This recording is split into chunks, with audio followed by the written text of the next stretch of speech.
Okay, so it's 4:30 p.m. Central European summertime. We have the last session of this long spring seminar conference day.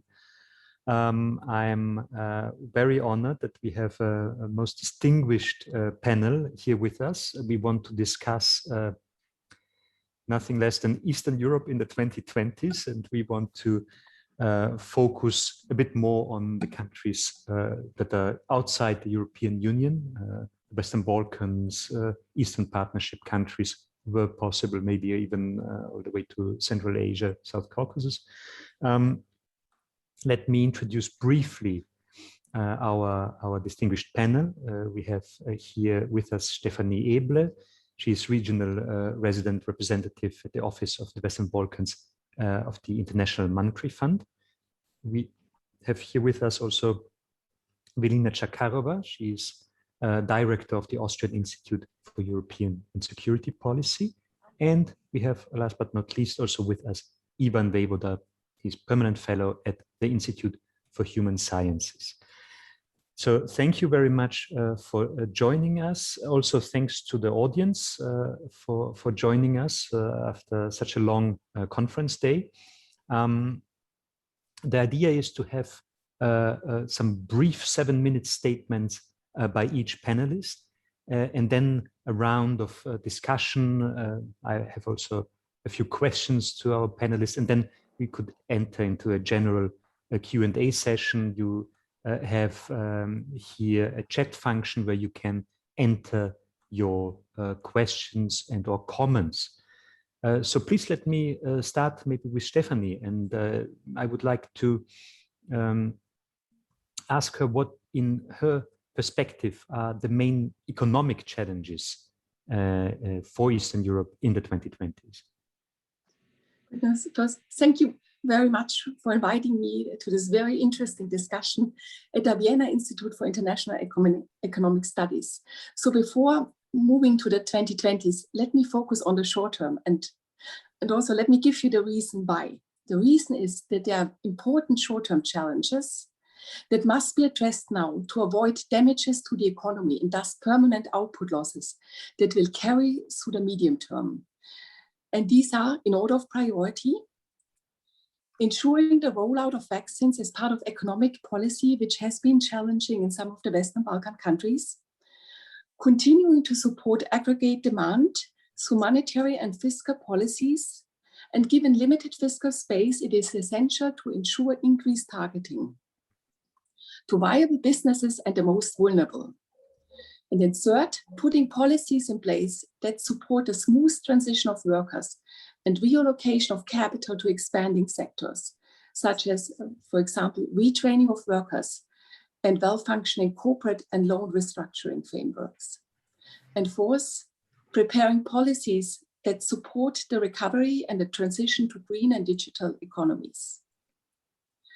Regarding the medium term, achieving higher standard of living and for everybody still remains the region's main challenge. In the past few years before the pandemic, the non-EU CESE countries have been growing, but not enough to substantially narrow the income gap with the EU. And the pandemic has helped to temporarily reduce this gap with growth in 2020 in the Western Balkan countries of minus 3.2%, compared to minus 6.5% in the EU. However, based on the latest World Economic Outlook projections, convergence is expected to somewhat slow relative to prior to the pandemic. For the Western Balkans, we estimate the average output loss in the year 2026 at around 6% relative to our pre-pandemic GDP forecasts. By contrast, for the EU, we project an output loss of about 1.5% in 2026 only. And on top, within the Western Balkan countries, we expect income gaps to widen due to their high level of informality. And this is because informal workers are twice as likely to belong to poor households. And the same workers typically have no access to unemployment benefits and are less able to work remotely. So in order to achieve this greater income convergence and heal the scars of the pandemic, transformational policies will be needed. And what do I mean by that? So let me start with investments. Reducing the infrastructure gap will be critical to attract FDI and increase private investment to take advantage of possible nearshoring. The Western Balkan countries are expected to receive support from the EU under the Economic and Investment Plan and need to take full advantage of it. However, it is not just about the quantity of public investment, but very importantly, also the quality. And thus, setting up sound public investment frameworks will be a key priority. Climate change is also important when it comes to new investment. Air pollution is a major concern for the region due to widespread use of coal. Western Balkan air quality levels are among the worst in Europe during winter. Investments into greener energy will not only fuel economic growth, but will also improve the quality of life and reduce immigration pressures. The region will also need to make sure that it does not stay behind in terms of digitalization. The digitalization can support off and nearshoring, and Serbia's IT sector has, for instance, already taken advantage of it in the last years. Another challenge and area of required policy focus is the region's labor force. The region has seen significant brain drain since the 1990s, as discussed earlier, and this has contributed to shrinking working age populations with implications for growth and fiscal sustainability. Still, low female labor market participation is further contributing to this, and this will likely continue in the 2020s unless education, training, creating job opportunities, helping females enter the labor market are prioritized. Another key area is to accelerate structural reforms, where progress in the Western Balkan region has been slow. For the Western Balkan countries, the EU accession process provides an important anchor for institutional reform momentum. And our empirical analysis shows that EU accession negotiations and the associated improvements in the quality of institutions, rule of law, and control of corruption can significantly boost income convergence. Beyond income convergence, rebuilding fiscal policy buffers is the second main challenge. Public debt in the Western Balkan countries is projected to increase by end 2021 by about 15% of 2019 GDP. In the current low interest environment, and as long as the ECB supportive policy continues, there are no sustainability concerns. However, to reduce financing and interest rate risks and recreate fiscal buffers, governments will need to consolidate and reduce public debt once the recovery is on a firm path. And at the same time, they will need to cover higher priority spending to support income convergence. And thus, collecting more government revenues and better prioritizing spending has become even more urgent. The relative low government revenue collection in the Western Balkans is an important challenge. In Albania and Kosovo and North Macedonia, tax revenue collected are about just 20% of GDP, which compares to 30% in France and Italy and almost 45% in Denmark. And how to do it? By fighting the informal economy, which is still very large in the Western Balkan countries, through strengthening tax administration, removing loopholes and tax exemptions, and raising certain tax rates. As for fiscal spending, better prioritization is also needed. I've already mentioned some of the key spending priorities, such as infrastructure, education, and protecting the vulnerable. And this needs to be financed by cutting untargeted subsidies, categorical social benefits, and right-sizing the public employment. So to conclude, the key challenge for these countries in the 2020s will be reducing economic scaring to ensure income convergence, transform and restructure their economies with transformational policies for higher, sustainable, and greener growth. And then third, rebuilding policy space once a robust expansion is in place. Thank you. Stephanie, thank you very much. Let me maybe just add a follow-up question on this. You mentioned it yourself, history of mass migration and related shrinkage of working age population is a major problem. what would, and also with macroeconomic repercussions, what would be the IMF's take on what kind of policies should these countries implement in order to counter this very difficult to change trend? Thank you for this very, very challenging question, Mario. And there's no easy answer to that. And I mean, the labor force of the CESI countries is indeed expected to decrease significantly. And during the pandemic, we've seen further declines in the labor force statistics across most Western Balkan countries, which we hope will only be a temporary phenomenon. And it is a very critical issue because it will have significant implications for growth, living standards, and for fiscal sustainability. In a study we did in 2019, we estimated the demographic impact on GDP per capita of the CESI region at some 17 percentage points by 2050, which is a very large number. And there's, as I said already, no single or easy remedy to address the demographic pressures. But in essence, more workers working more productively is the answer. And so let me start off with how to increase working age population. And the first priority is retraining, retaining, but also to attracting skilled workers, and better institutions and policies, and in particular employment prospects that make it more attractive for local workers to stay is the major challenge here. The lower costs of living and the increased possibility for remote working should, however, now help.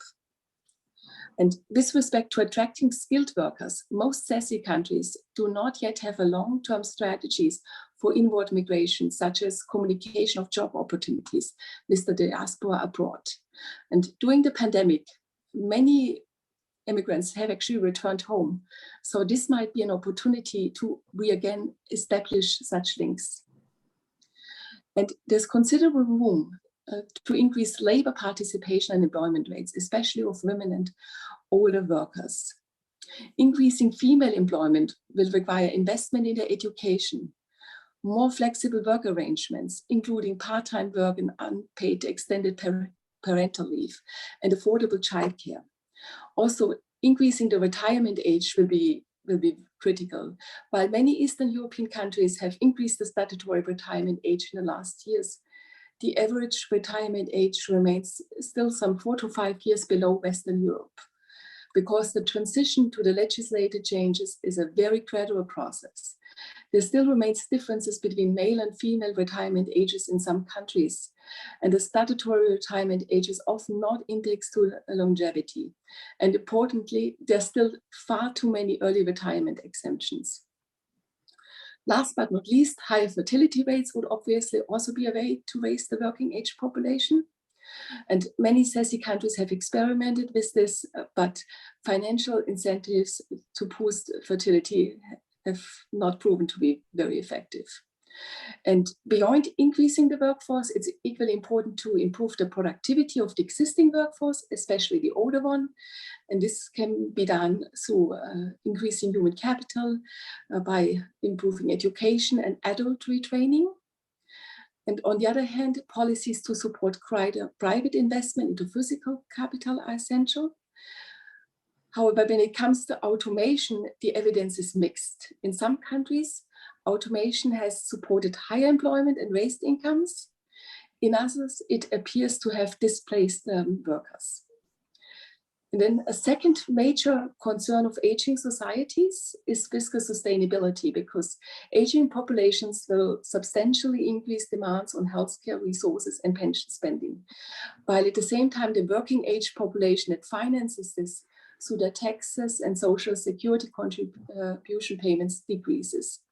So increasing employment, fighting the still large informal economies, increasing retirement ages, increasing social security contribution and taxes, incentivizing private savings for retirement will be critical to avoid large fiscal deficits while ensuring still acceptable retirement incomes and avoiding old age poverty. So to conclude, So it will require a mixture of policies to raise employment, particularly through higher female participation and increased retirement ages. And it will also require policies that raise the productivity, so boosting education and as well as increased private investments. Stephanie, thank you very much. So no easy tasks. Velina, let me ask you, we had today in the morning already quite some, we discussed some issues of more general geo-economic challenges, but more specifically maybe for our region here at the eastern fringes of the European Union, what is your idea? What are the main geopolitical challenges in the 2020s? Well, Eastern Europe as a region that encompasses a broad geographic area bordering on the Balkans, on Central Asia and the Middle East, extending to the South Caucasus, the wider Black Sea area and the Caspian Sea area is already telling you the story of hot topics, hot issues. And you will not be surprised if I tell you that 2020 was one of the most challenging years for the region in geopolitical terms. Of course, the most important development was the war between Azerbaijan and Armenia, that so basically the military conflict in Nagorno-Karabakh developed into a war between Azerbaijan and Armenia that lasted several weeks and transformed the geopolitical reality on the ground. It has and will have wider implications for the whole region. And of course, it also demonstrated the pure power politics and calculations that are still very much alive and kicking. It also exposed various agendas by external actors that are involved in the region. And once again, great power politics came to the fore, which of course had brought further disadvantages for the European Union's agenda, which of course, as we know, is very much concerned with integrating this region into Europe, as it is the only European neighborhood also bordering to the European Union. In this particular case, in the case of this military conflict, the main beneficiaries were and still are Russia and Turkey.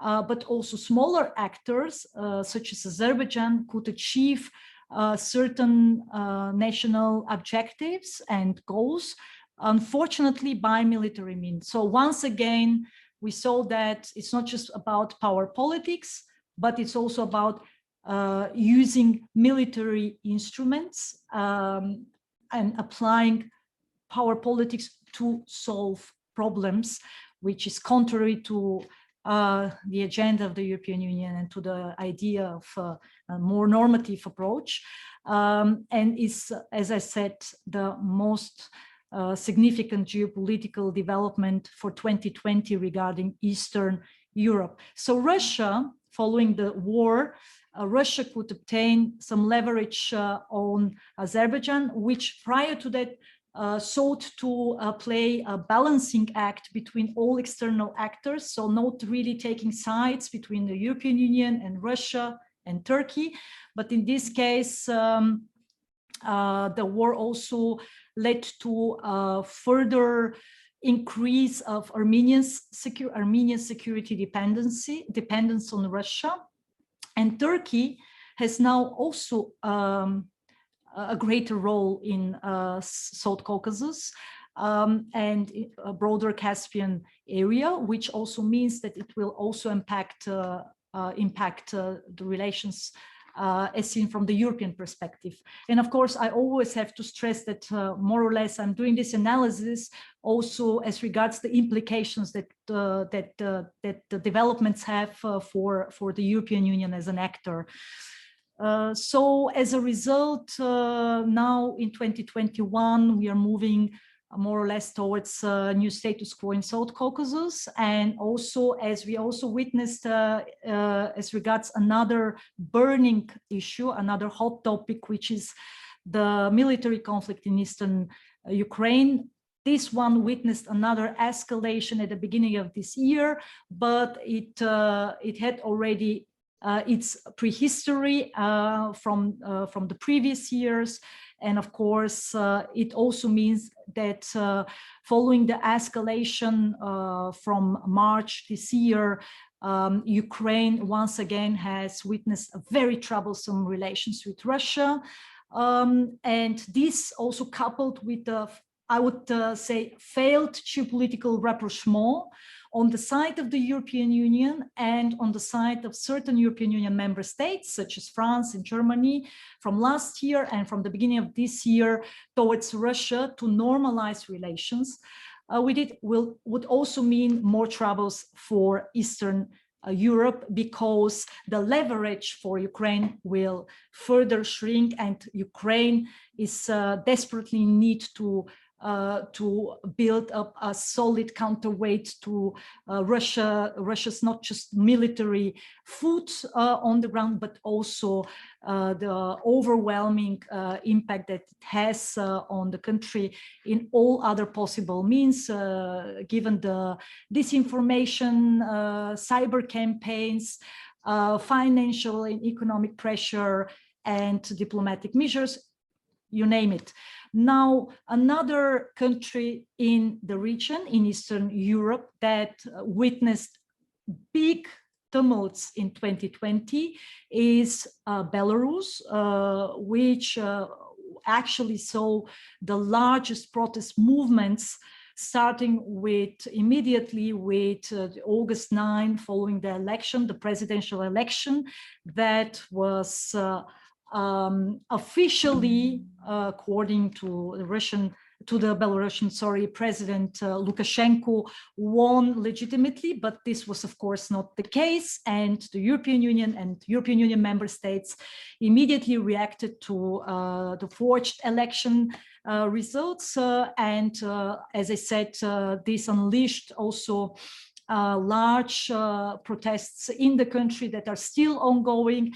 There is theme around the opposition leader Svetlana Tikhanovskaya, who actually was just recently visiting also Austria, and it's still very much an urgent issue, not unresolved issue. So Lukashenko is trying to solidify his power with all possible means. That also would mean, particularly when we talk about the geopolitical realities on the ground from last year, would also mean further dependence of Belarus on Russia, as Russian President Putin stepped in and actually helped Lukashenko to fight against the protests, so basically to solidify his power grab. Then we have also two further countries in the region. One is Georgia, and Georgia is definitely one of the countries that has been also impacted by the outcome of the Nagorno-Karabakh war. In multiple ways, the country is seeking a new strategy, how to adapt to these realities, taking into consideration the gains, the losses, and Georgia, as you know, shares borders with Russia, with Azerbaijan, Armenia, and Turkey. So definitely this particular development from last year is going to have large impact on the country in terms of shrinking possibilities of how to engage with the neighbors, but also this, now further more assertive behavior by both Turkey and Russia. And as we know, Georgia has been witnessing a large issue, big problem with the changes of borders, which were conducted also legitimately and in a conflict with international law by Russia. So I suppose that this episode from last year will also have an impact. And finally, Moldova is probably, for now at least when it comes to last year's geopolitical developments, probably one of the examples of Eastern Europe, of the Eastern Partnership, 6 countries that has witnessed the least pressure. On the opposite, in fact, the country had presidential elections, and now there is actually represented by someone who is with a very much more pro-European views. So that probably is one of the positive developments. And I would end here. Thank you, Velina. You gave us a very good overview over the current hot topics. But if you look now over the next decade from now on, you think we will in 10 years basically be stuck with the same problem cases, so to speak? And also you mentioned 2 of the many elephants in the room, Russia, Turkey. What about China? So if you look at the more long run into the future, where do we stand here with these players? I think that we unfortunately will be facing a similar situation, probably a situation even where some of these issues will be even further accelerated in a sense, due to on the one hand, a power competition between systemic powers, systemic centers of power such as United States and China. China has been stepping into the region and has been already geo-economically present in several of these Eastern Partnership countries, trying to build up its presence in a way that it sees, so Beijing sees actually this particular region as a gate to the European common market. So it's not the final destination, but it's a good way how to enter and penetrate this geo-economic space in order to reach the industrial heart of Europe, which is still, and talking of course from China's perspective, Germany and France and Italy and of course Great Britain. So this is one way how they see it, because some of these countries have meanwhile association agreements with the European Union. They think that this is one way how they can actually easily or more easily penetrate this geo-economic space. And of course, the other important point in terms of China's views is that some of these countries are also located on the broader Silk Road's map. So Beijing is very much eager to build and establish this terrestrial connectivity via Central Asia and Russia as an alternative to the US-dominated maritime routes in the Indo-Pacific region, which means that meanwhile, even though that initially they were not on the map, meanwhile, Eastern Europe has been included in the Silk Roads projects, in the terrestrial connectivities. And Turkey, if we carefully observe Turkey's agenda, specifically the geopolitical agenda, and the very troubled relations with the United States, we would also see that Ankara has, which is now one of the deviations of these terrestrial connectivities, together with Iran, is now trying to establish its presence in the Caspian region and in South Caucasus in order to have broader leverage when it comes to this kind of negotiations. And then, of course, this is the one side of the coin. The other side of the coin is that for Russia, the geo-economic expansion by the European Union in this particular regard, of course, it is about Ukraine and Georgia and Moldova. Moscow sees them at some point as being part of the common European common market, integration without participation in the institutions, as we know. And this is something that goes against Russian interests. So anything that they can do to slow down the process and to actually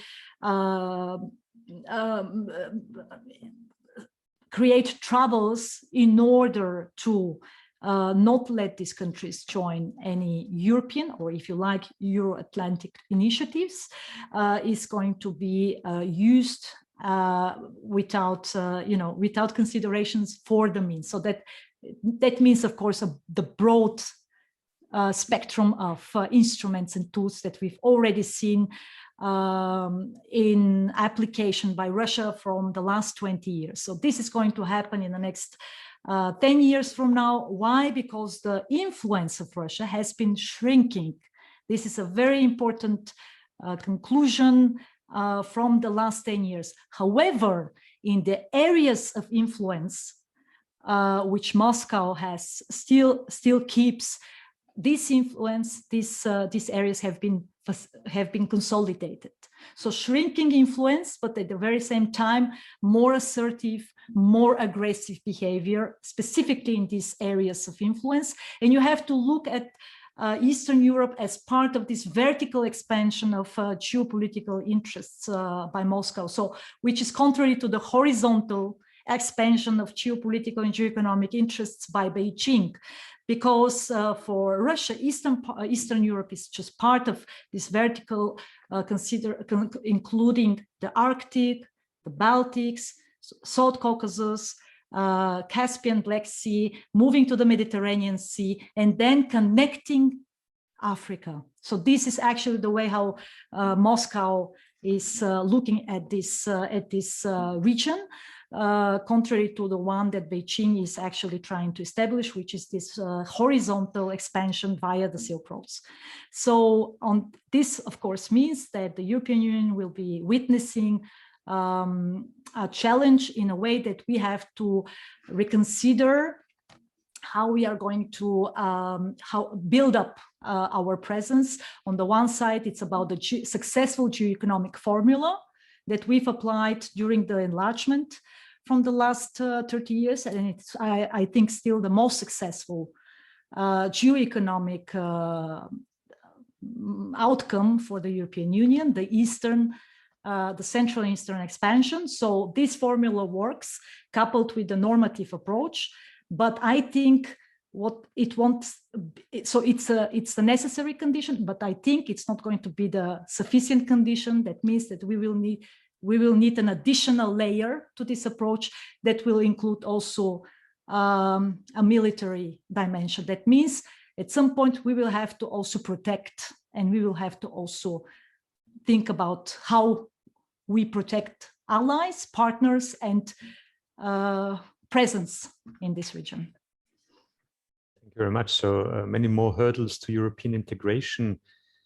This brings me to Ivan. Stephanie mentioned already for the Western Balkans that EU accession will be one of the big challenges in the 2020s. So what is your take? What are the prospects for further enlargement anytime soon?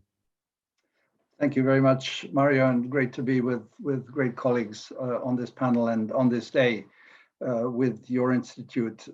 It's nearly 18 years to the day that the famous Thessaloniki summit of the European Union took place, when the candidate countries of the Western Balkans were invited to become members, provided they fulfill the requirements.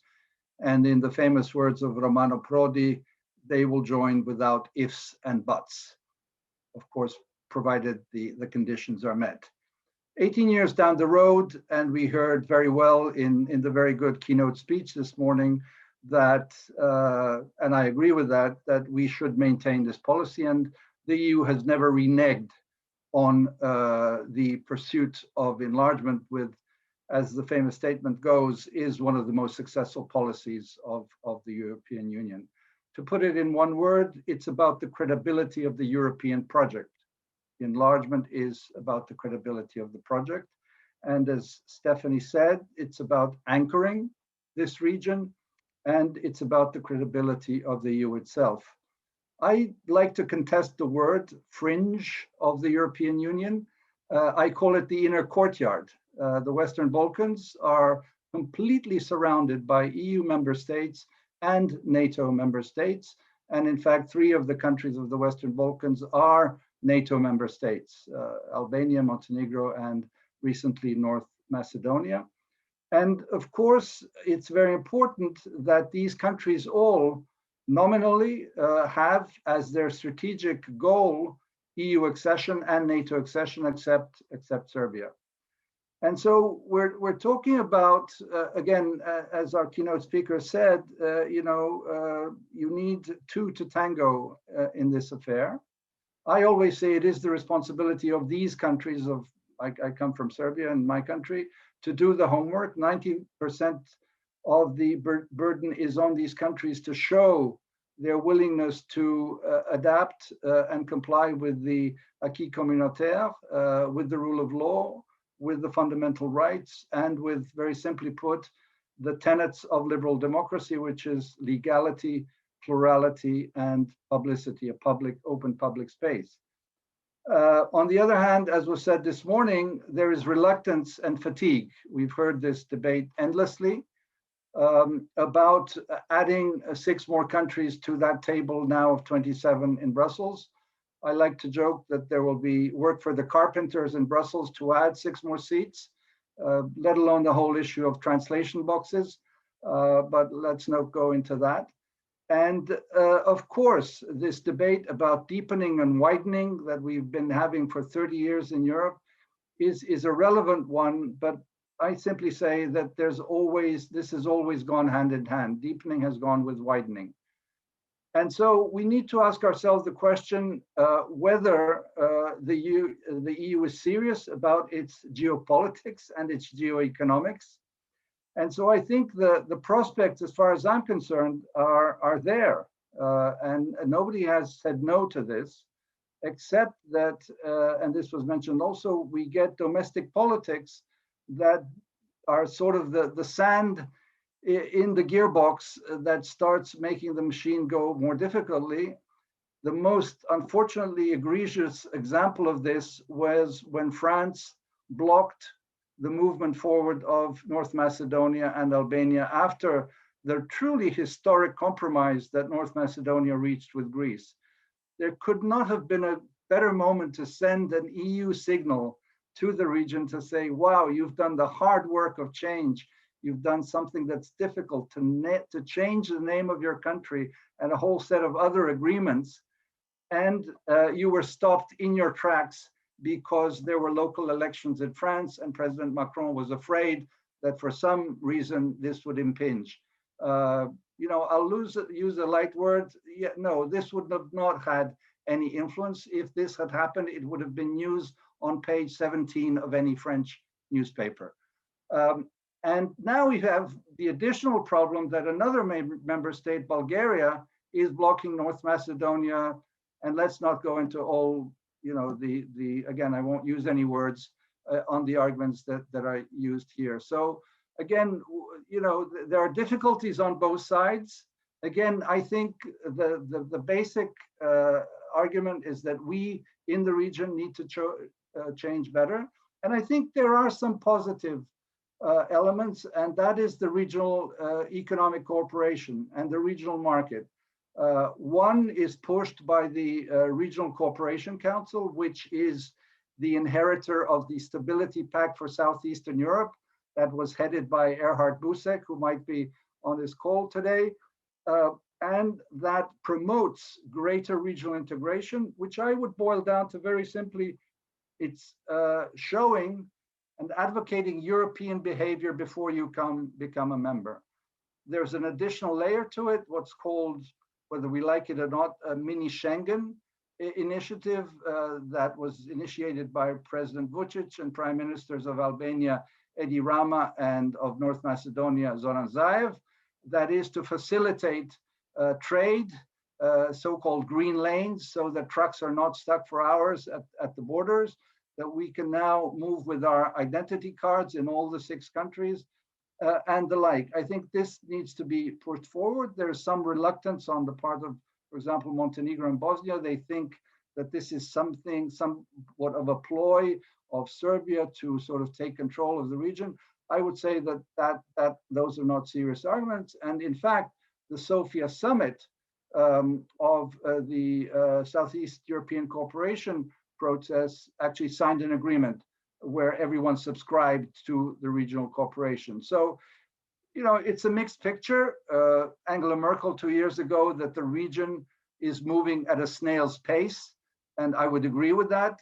Serbia, for example, didn't open one chapter, even less didn't close a chapter. Montenegro didn't close chapters. These are the 2 leading countries. Of course, North Macedonia and Albania are now in the candidate status, waiting to move forward. So, you know, it's a very slow moving train, if we want to be generous, but it needs, and this, you know, conclude with this sentence, it needs a combination of geopolitics and geoeconomics, and probably we will come also to the famous third actors of China, Russia, etc. But the slowness of the EU, the sort of taking the eye off the ball for all the reasons that we know in Europe: economic crisis, migration crisis, Russia's assertiveness, pandemics, etc., has opened a space. You know, Velina talked about the regions. We see the same here: the Russia, China, Turkey, the Emirates, etc. So we need the European Union to come back. And again, our keynote speaker talked about this, and I fully concur with that.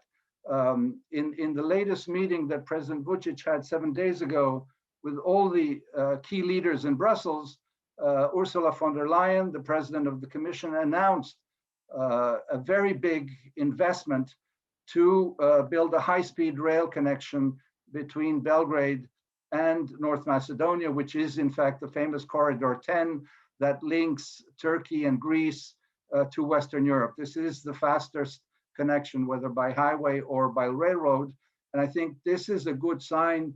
And I would say there's been a wake up, because Europe needs to invest geoeconomically, which means a geopolitical investment to sort of push back the China, for example, that is coming in with infrastructure investments.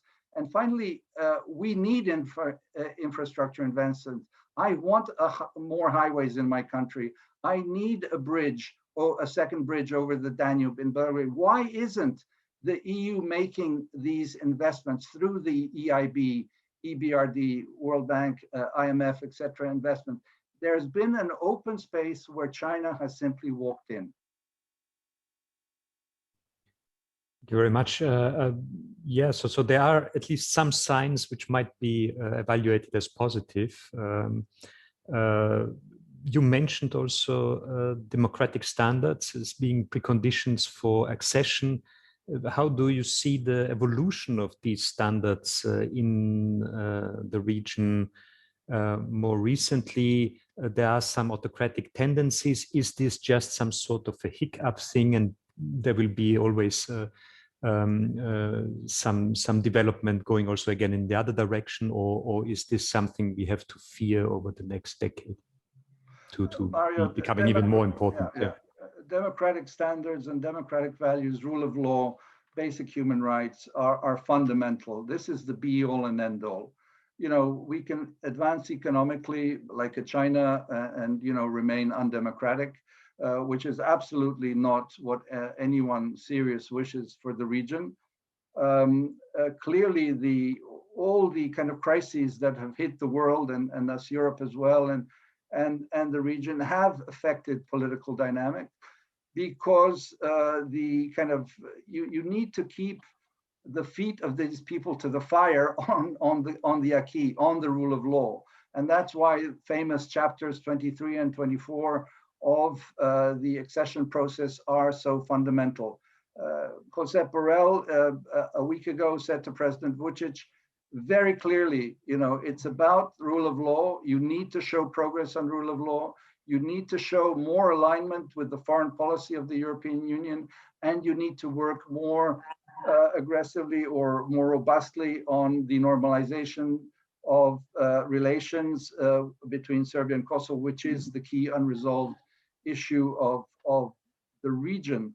And I think that the EU here as well has conditionality, an old word that's there, but I think it needs to be more clear. And clearly it needs to be, again, in conjunction with the work of our societies and our citizens and our civil societies as well.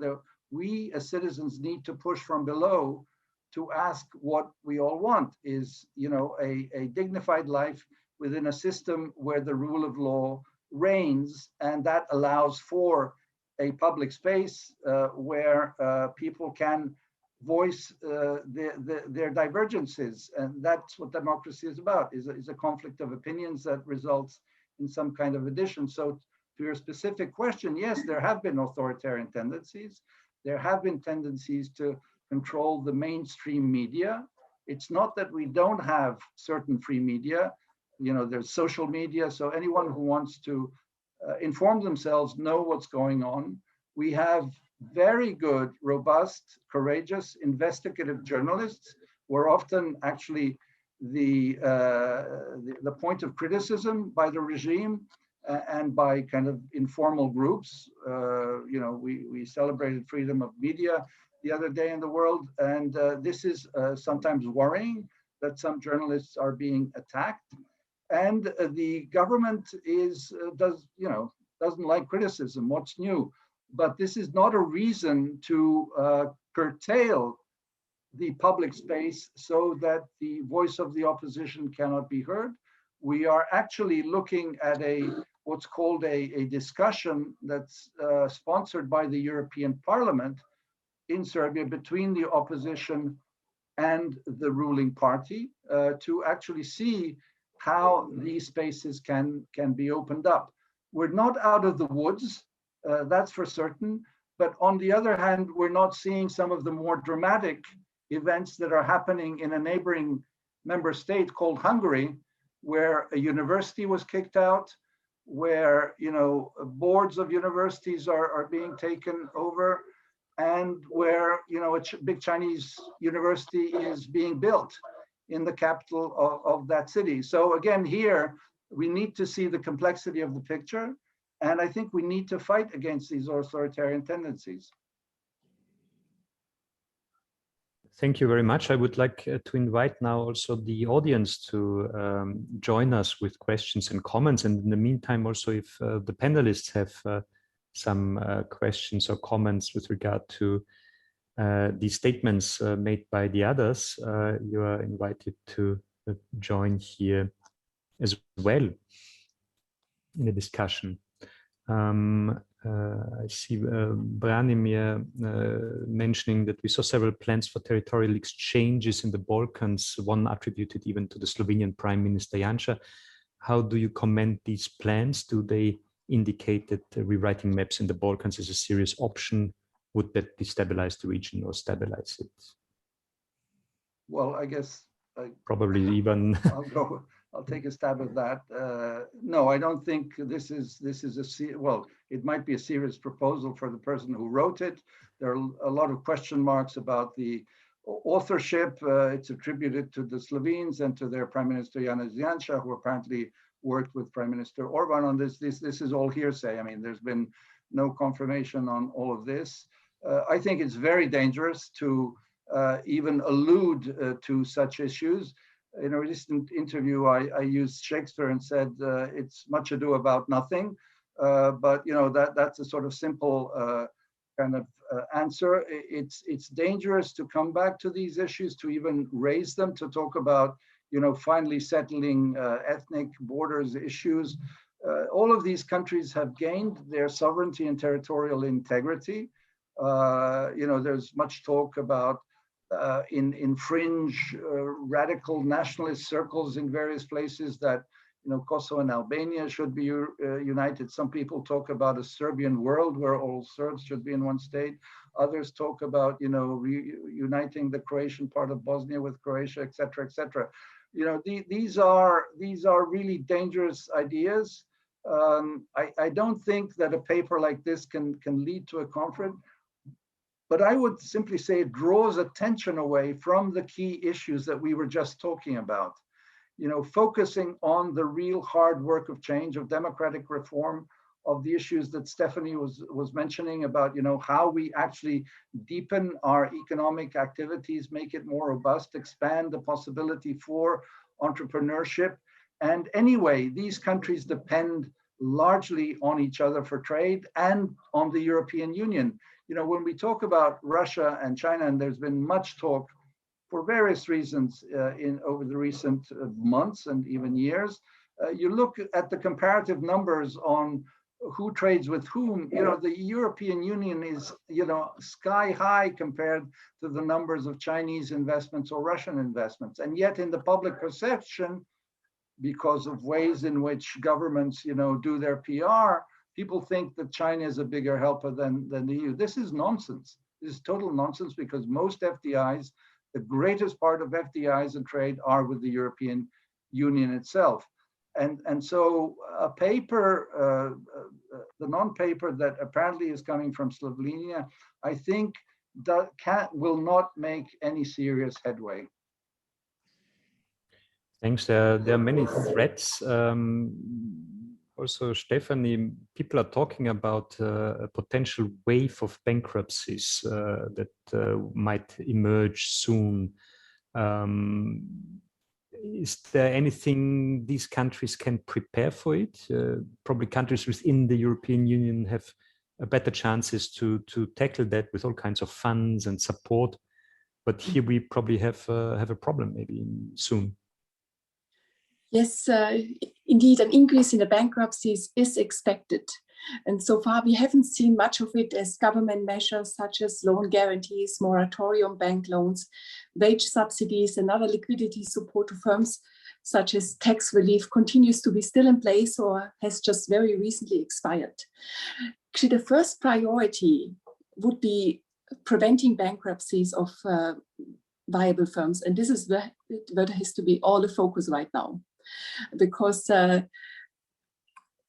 if those companies go now bankrupt, we will have increased the amount of scarring and the permanent output loss. However, at the same time, companies that are no longer viable in a post-pandemic world should no longer receive the ongoing support. So now it's about better targeting of any support being provided to those companies that actually will be viable in a post-pandemic world. And thus, however, when it comes to bankruptcies, it's very important that with regards to ensure that unavoidable bankruptcies, we have a smooth allocation of labor and capital to the expanding sectors. With regard to labor relocation, support with retraining will be key in order to prevent workers from falling into long-term unemployment and to manage their transition to more productive sectors. Also, some countries, for example, Albania, Kosovo, and Montenegro, have introduced hiring subsidies for firms who employ new workers for specified minimum periods. And given that the move to a new sector can take some time, displaced workers might also require extended income support to manage their transition. And thus, countries need to expand their social safety net for the most vulnerable. And when it comes to capital, simple procedure for bankruptcy filings and expedited and streamlined bankruptcy procedures will be important. And a key problem is the backlog in the judicial system across all the Western Balkan countries. So possible solutions are to prioritize bankruptcy cases, set up commercial courts, and set up dedicated out-of-court restructuring mechanism.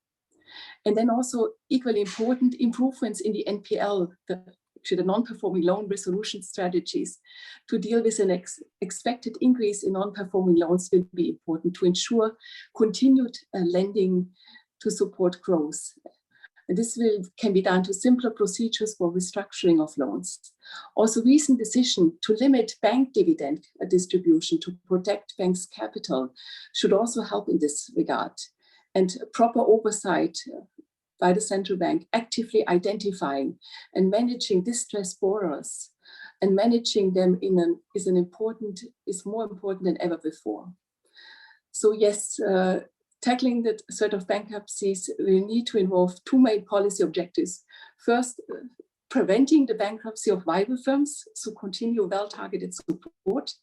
And for the unavoidable bankruptcies, supporting the transition of labor and capital to expanding sectors through the retraining, temporary hiring subsidies, and accelerated bankruptcy procedures. Thank you very much. We have here a comment by Erhard Busek. We should, he says, change the strategy on enlargement because until now it is not working. We have a lot of think tanks, but not do tanks. Probably it needs both the think tanks and the do tanks.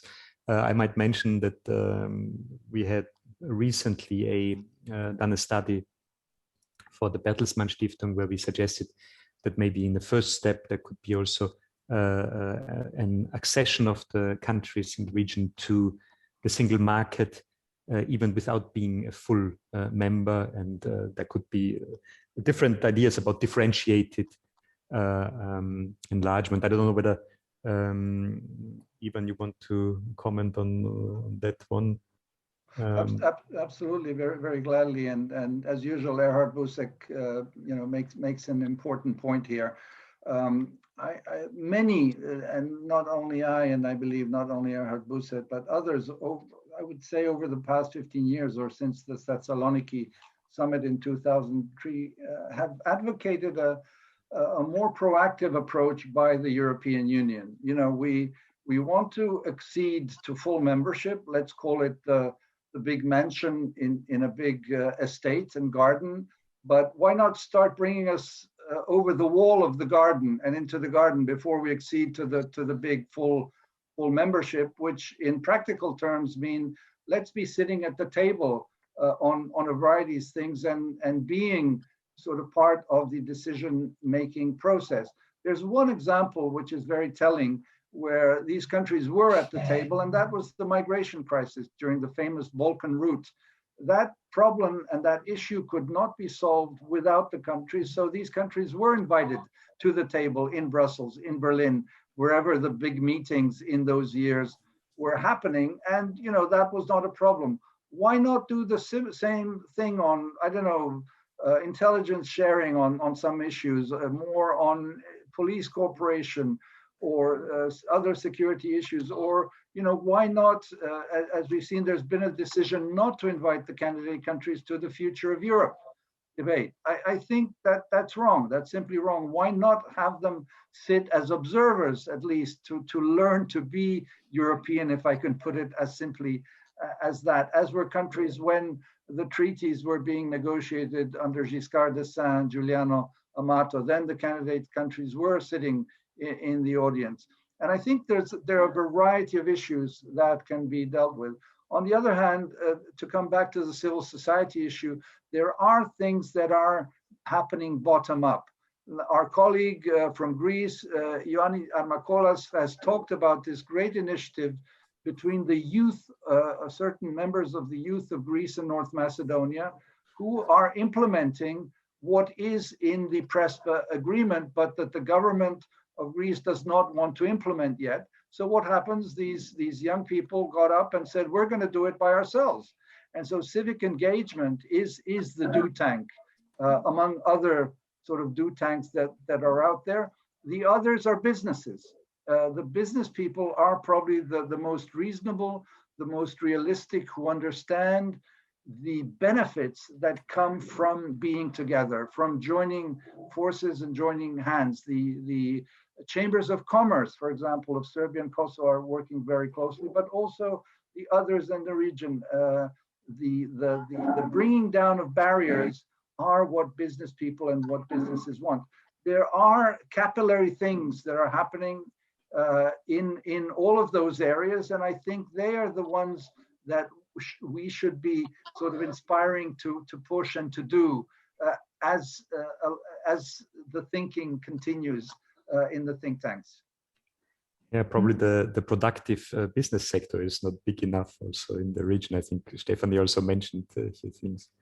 Velina, Yeah, you wanted? something. Yeah, please. Yes, because this is an important issue made on think tanks and do tanks, and I think that the role of think tanks is actually very important, specifically when it comes to thinking out of the box and when it comes to revealing the unpleasant realities that decision makers often do not want to be confronted with.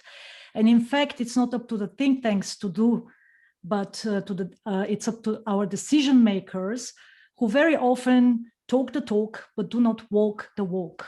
So in fact, if we manage both, that means kind of a good synergy between the think tanks on the one side, and right now the current European Commission is also pushing forward the strategic foresight, which is very important, specifically when it comes to decision making, and which is one of the areas that think tanks will further accelerate. That means presenting the decision makers with relevant scenarios for the future, where they can in fact think about second and third order effects outside of the 4 years of decision making frame, because this is one of our problems here in Europe and in the West. It's because of our political systems. Decision makers are often constrained in their, specifically when it comes to foreign and security policy. And I think that this is one way how think tanks can actually contribute to the decision making, in a sense that they present realistic strategic foresight, realistic analysis about where we are headed to if we do not act. Thank you. I wonder whether we can invite, because Erhard Busek asks to speak. So maybe we can make an exception, and as we are in this heated discussion, to invite him. Yes. Erhard Busek, I think you have to unmute your microphone.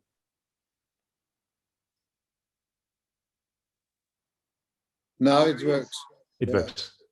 I think many thanks, especially to my friend Ivan, but also to Mrs. Velina, because you were very outspoken.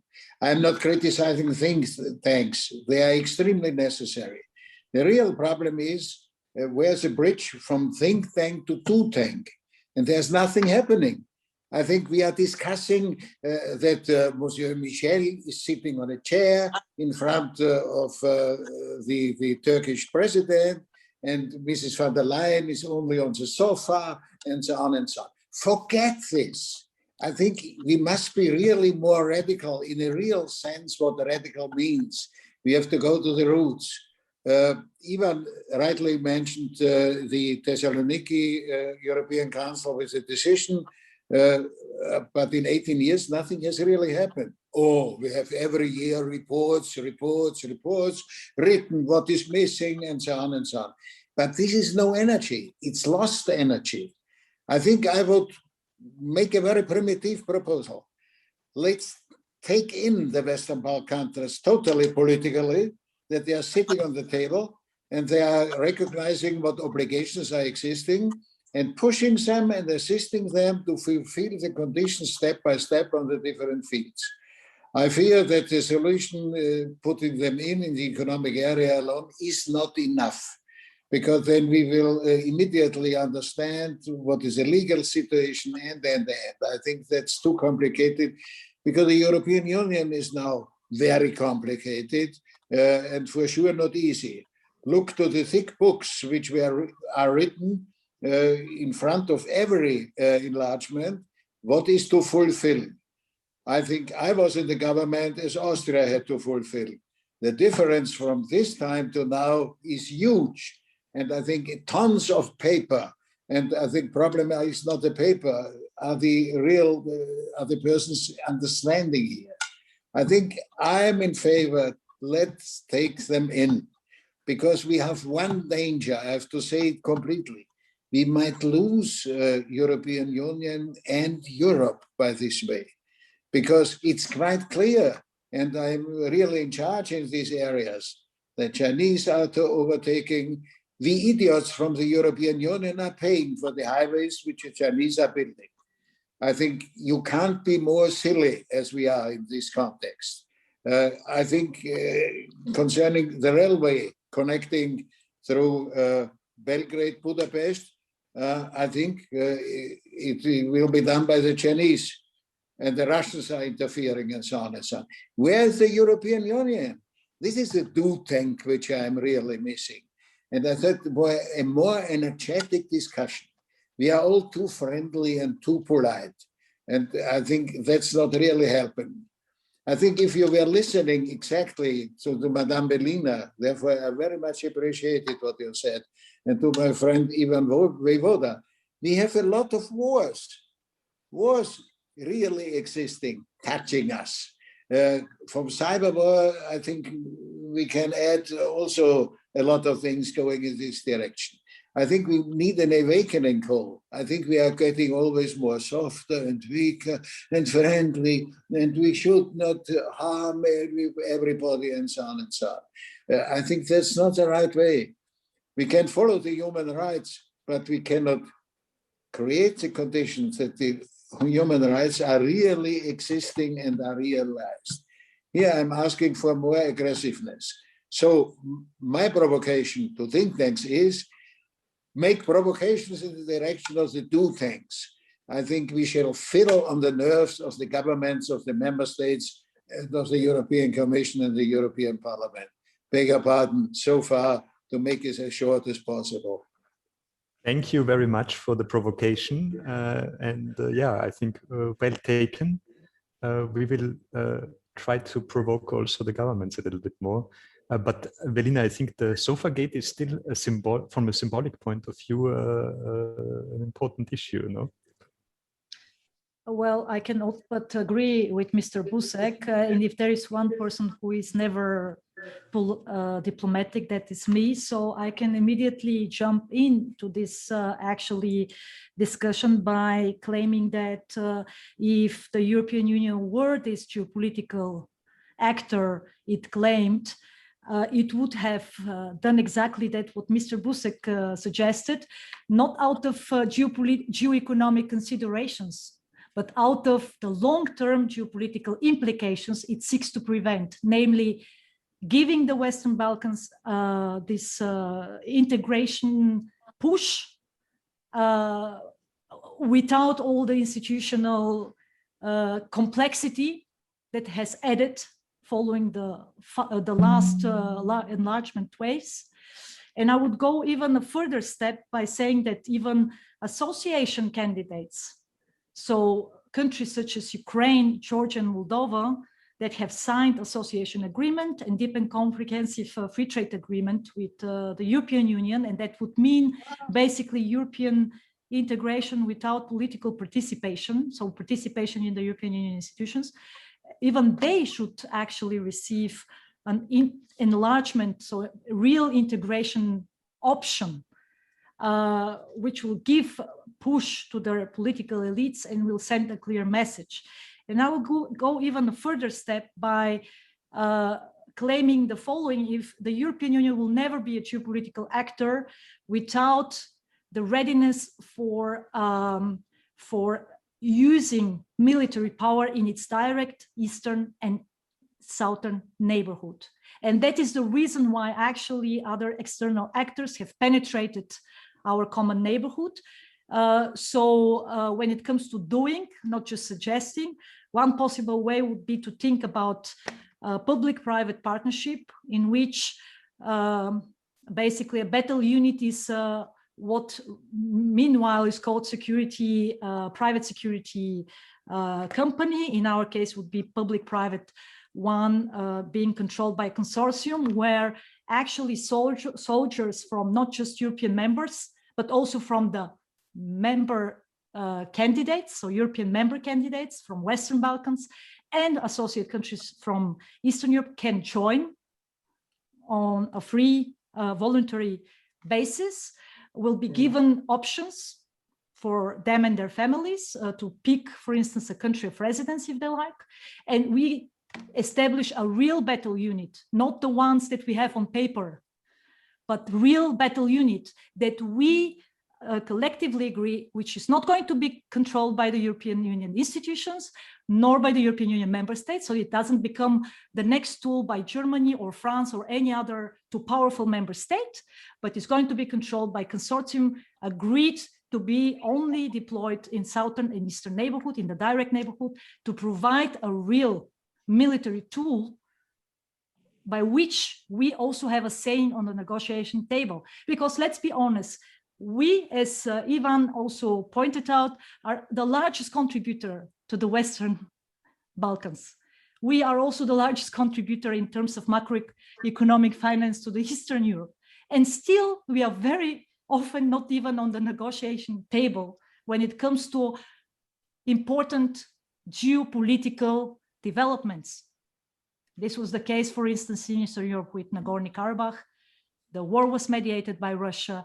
Turkey was also very much present. Where was the European Union? Where were the European member states? So this is just one example, and of course, the other colleagues can give you further examples. But this is one way to go. And another, and this is a serious problem, the problem that every member state, together with the European institutions, want to have a saying in every issue.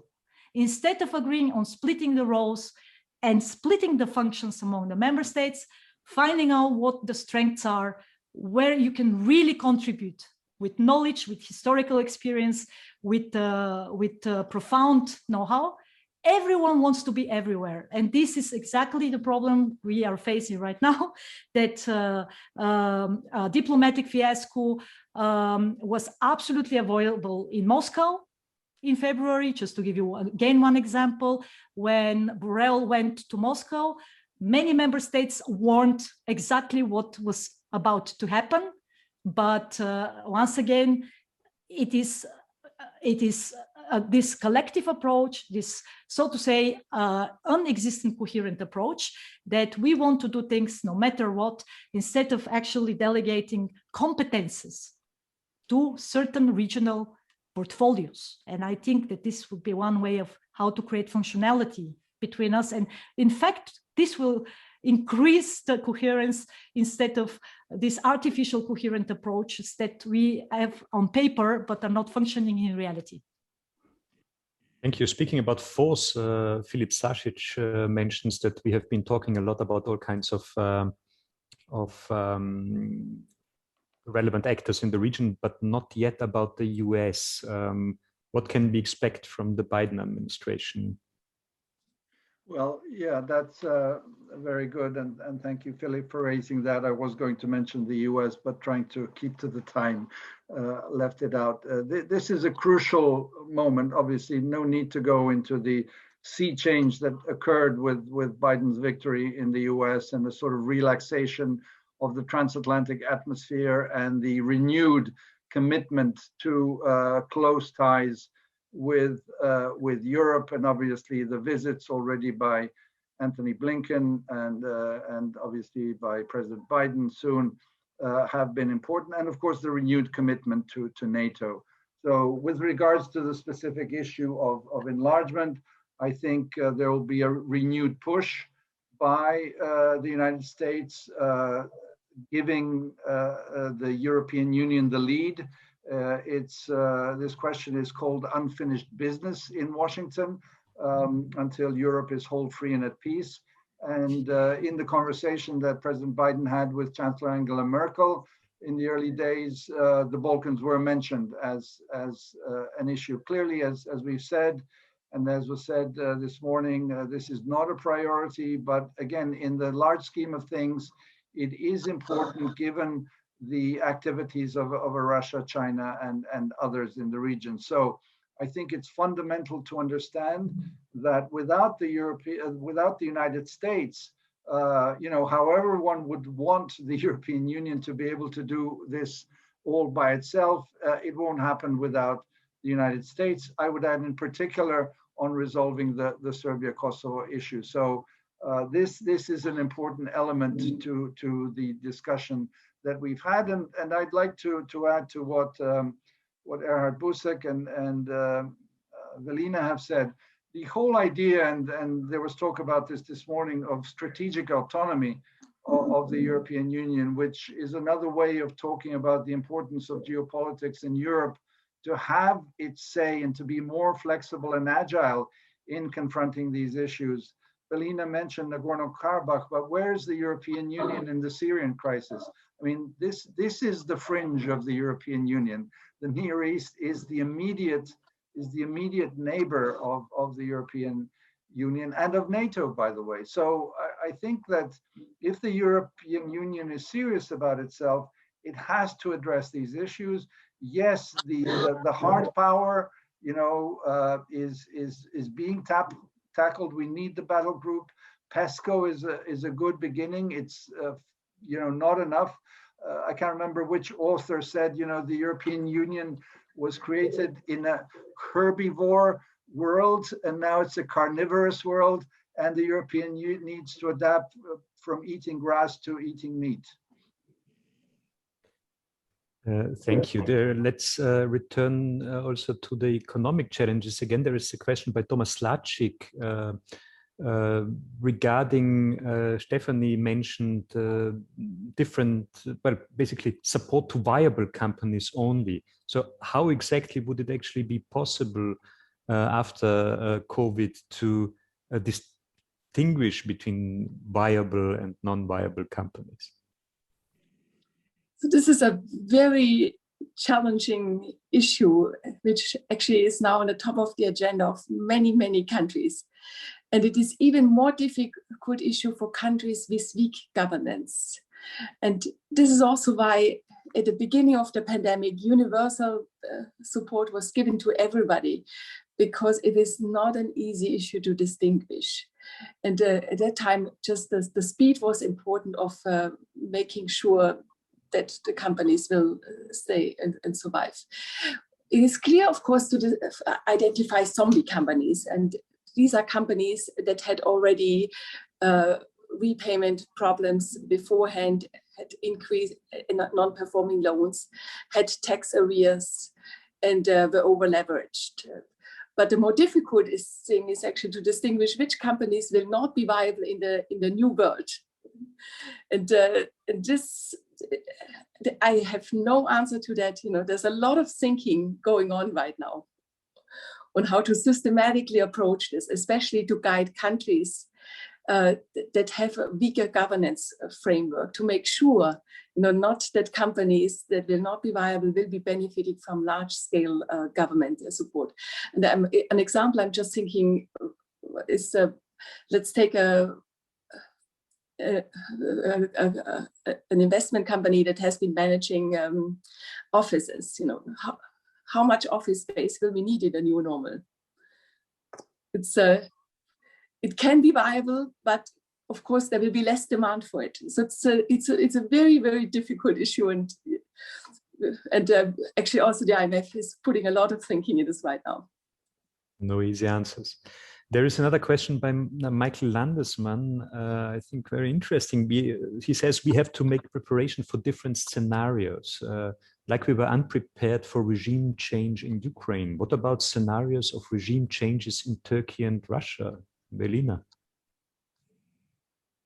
Well, that is, of course, quite interesting to think about. And we tend to often overestimate Russian and Turkish power politics in the direct neighborhood and in neighboring areas. But of course, one of the major reasons why these particular countries are so assertive in their foreign security and defense policies, because they need this solid support at home. So one way how they actually try to, gain political support at home is by foreign and security outcomes. And of course, right now, this is exemplified in both countries. I mean, take the example in Russia, unprecedented protest movement following the failed poisoning trial. Failed poisoning of the opposition leader Navalny, who later on, when returning from Germany, was also put in prison, and meanwhile his organization has been also facing a trial and has been basically put on the same list of extremist organizations such as ISIS and Al-Qaeda, just to give you one idea how important any powerful opposition force in Russia is being, perceived and actually tackled by any means. And just to quote Navalny himself, he stated, "I've mortally offended Putin by surviving." So I think that this kind of protest movements in Russia will further continue and will give a lot of troubles to the Russian president, who actually ensured during the escalation phase with Ukraine that now, thanks to a new law, he confirmed and signed he might run for president for another 2 terms. And a similar situation with Turkish President Erdogan, who on the one side has become more assertive in the direct neighborhood.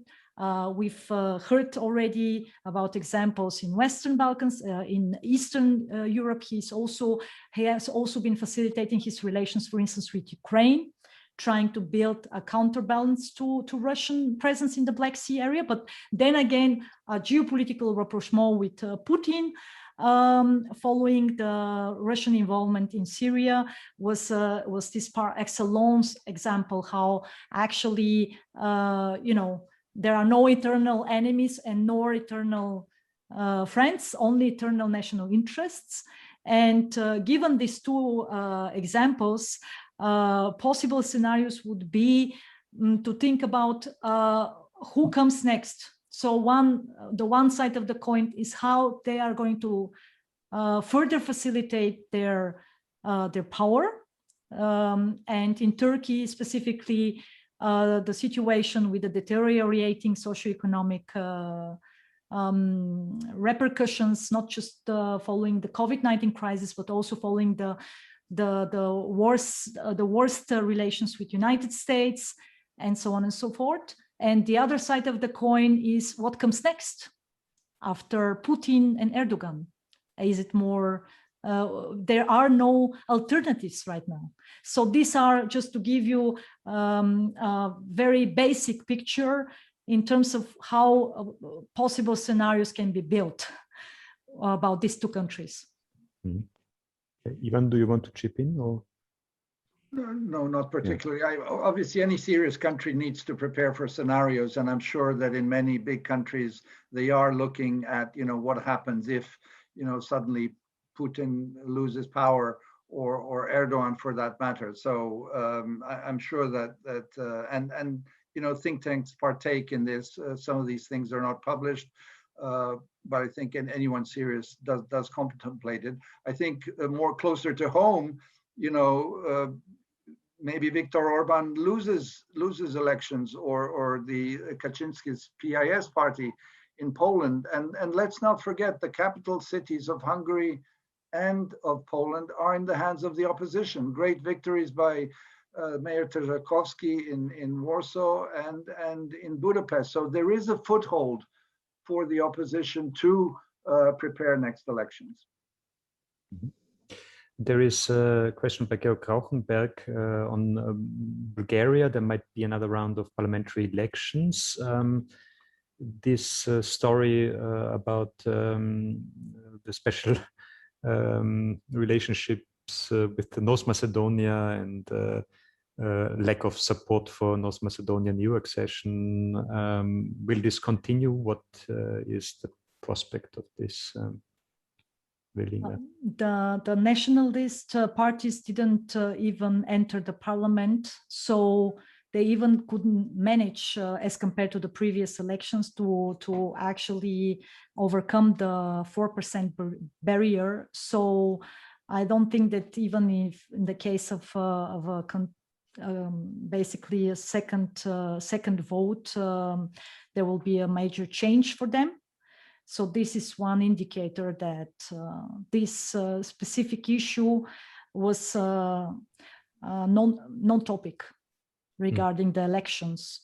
Whether the new government under a new constellation will pick up the issue, very likely, I suppose, because one of the major political forces that entered actually the political spectrum were not the political actor before, have zero experience with governance. This is the party which the TV moderator Slavi Trifonov actually launched. I wouldn't actually be surprised if they pick up such issue, because it might give them certain popularity among parts of the population. And I also saw in the chat that according to one of our viewers, I haven't presented scenario changes for Russia and Turkey. Maybe to just clarify once again, on the side of Russia, even if Navalny became a president, the power politics calculations of this country, the way how this country operates, would not change drastically.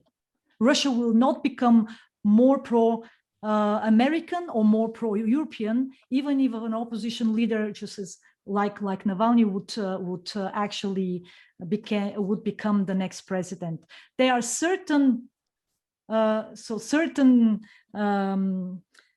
variables that are in place, and the position of the president in this particular case is Putin. He's a balancer between various centrifugal forces in the country which are competing with each other. So you need this kind of balancer in order to keep the system afloat.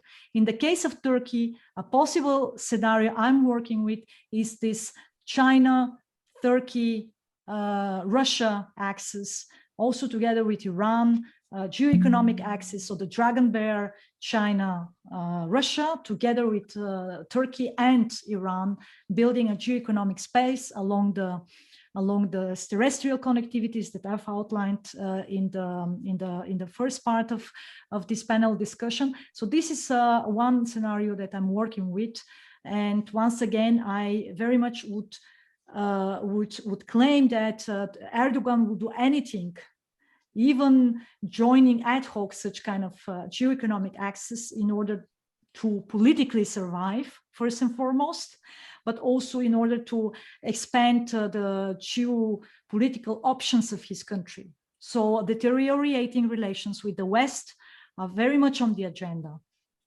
Mm-hmm. There is a question by Luca Pennacchio. Has the EU generally become more weary about accession since Eastern Enlargement? I think we can just say yes to that. That is, I think, absolute consensus. I think we are now coming to an end, and there is a very good final question by Thomas Lacik. He reminds us that, referring to the title of the panel, Eastern Europe in the 2020s, how do you think Eastern Europe will look like in economic and political terms, including EU membership perspectives, by 2029? I would like to ask every single one of our panelists to maybe say 2 or 3 sentences as a final comment referring to this question. Stephanie, please.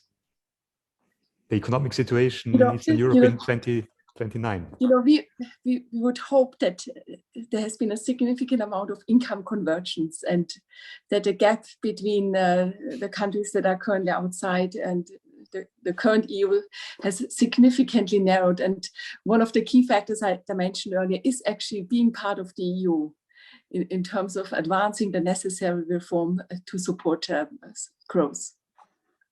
So a bright future. Velina, do you share this positive view, 2029?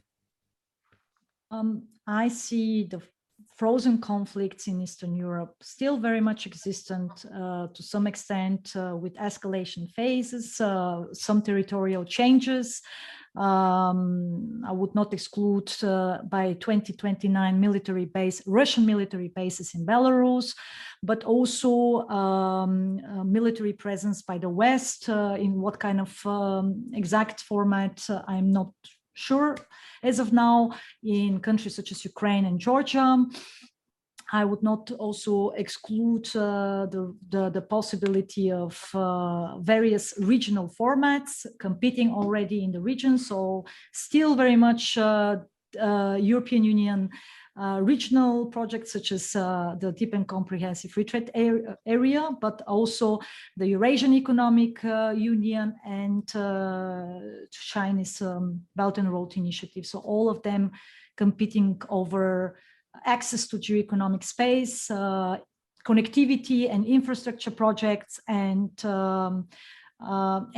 somewhere in between, United States also taking a minor but still not relevant role. Thank you. Ivan, 2029. Yeah, absolutely. I just noticed that our friend and colleague Milica Uvalic concurred with Erhard Busek that, you know, all countries should join, and, you know, in a kind of maybe not so idealistic but view, it would be best if they were all at the table with some caveats and provisos if the European Union were serious. But, you know, that will not happen. So we have to find ways how that can be pushed forward. And yes, I agree there's great awareness for accession, but, you know, that's a lame argument, because the promise of Thessaloniki of enlargement stands. Nobody has reneged on it. All European leaders pronounce it. And so, as Erhard Busek says, you know, we need to do it, or just do it, as we say. In terms of 2029, you know, when asked when countries can join from the Western Balkans, probably the end of the decade if they do their homework. And I repeat, 90% of the work is at home. And but we need the European Union, a little help from our friends from Brussels and the member states. So it is about the combination of geopolitics and geoeconomics if the European Union is serious about itself in what is shaping up to be a G2 world of the US and China. If we are to uphold our values, our democratic values of a liberal-based world order where we want more multilateralism, we Europeans, whether we're in the European Union or not, need to stand up and defend it, both with soft and hard terms. And so I don't think, you know, there's an alternative to this. Otherwise, as you know, someone said sort of picturesquely, Europe becomes the Venice of the world, where people come to see, you know, how wonderful life was in Venice when it was the Serenissima in its heyday. Which maybe not is the worst of all possible outcomes, but definitely let's do it. And I would like to thank you very much. Thanks to all the three panelists for this great discussion we had. Thanks also to Erhard Busek, who sneaked in as a fourth panelist. And thanks to all the colleagues who were joining the discussion from the audience. It was a very long day, a very long online conference. I hope we don't get used to this type of online conferences, and that we will return next year with our spring seminar again to the Austrian National Bank's great Kassensaal, which is a very nice place to actually engage in personal discussions. Still, I think it was a very interesting experience for all of us. And thanks again to everyone, and I wish you all a very nice evening and a very nice remaining week and a nice summer to come. So, thank you, Mario. Thank you. Thank you. Thank you very much. And thank you to the participants who stay with us till the very end, which is has been certainly challenging for those who actually started listening and watching early in the morning. It was really a great event today. Congratulations. Thank you very much. Bye.